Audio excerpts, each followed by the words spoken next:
to your question about the artifacts, you said, 320, one for each artifact, right?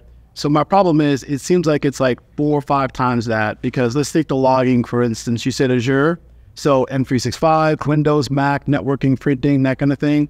I feel like we need an artifact for all of those. Is that not true? Yeah. We're very small and simple, right?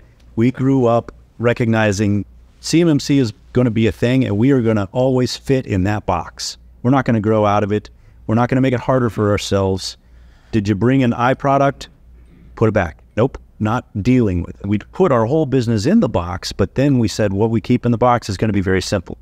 If you are a much more mature company and have been doing things over years and have all these integrations, I feel for you. I do. I'm glad I'm where I am in a very simple box.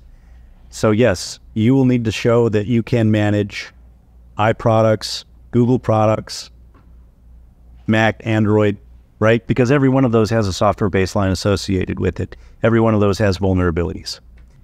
So you may need to show if how you deal with one set of products is different or has different people assigned. You may need to show that. And then like for us, like if we just kind of like run down like the logs, right? You get logs from all these different devices. Where we come in is say, hey, let's go feed all the log files into a singular place, which is your SIM tool. And then we point the auditors and say, hey, we don't actually go and track, printer logs separate from firewall logs, separate from server logs. All those log files all come to this one place.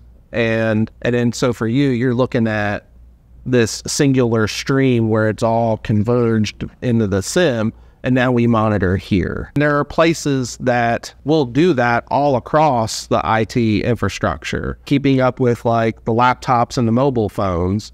Again, we're trying to make sure there's a single point for all that. So like in Lloyd's case, they're in Microsoft 365 GCC High.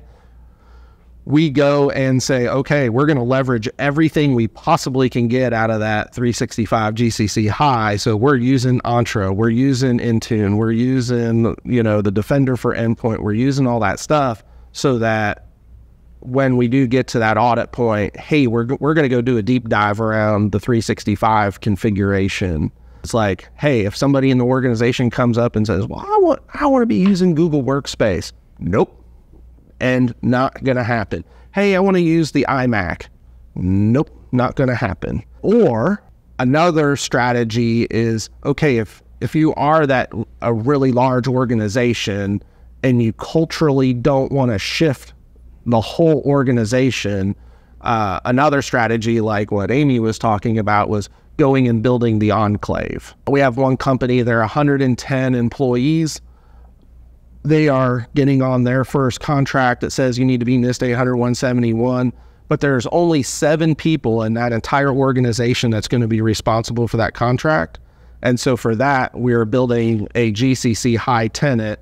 Those 7 people go live in that tenant, and then that is what allows the whole rest of the company to continue doing things the way they've been doing it for the past 20 years.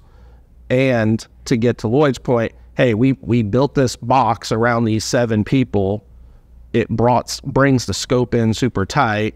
We're leveraging all the things so you do get down to, okay, it's a couple 7 virtual desktops in a GCC High container, and that's the scope of it. And now I don't have to keep up with all these different systems that are normally used throughout the whole rest of the organization.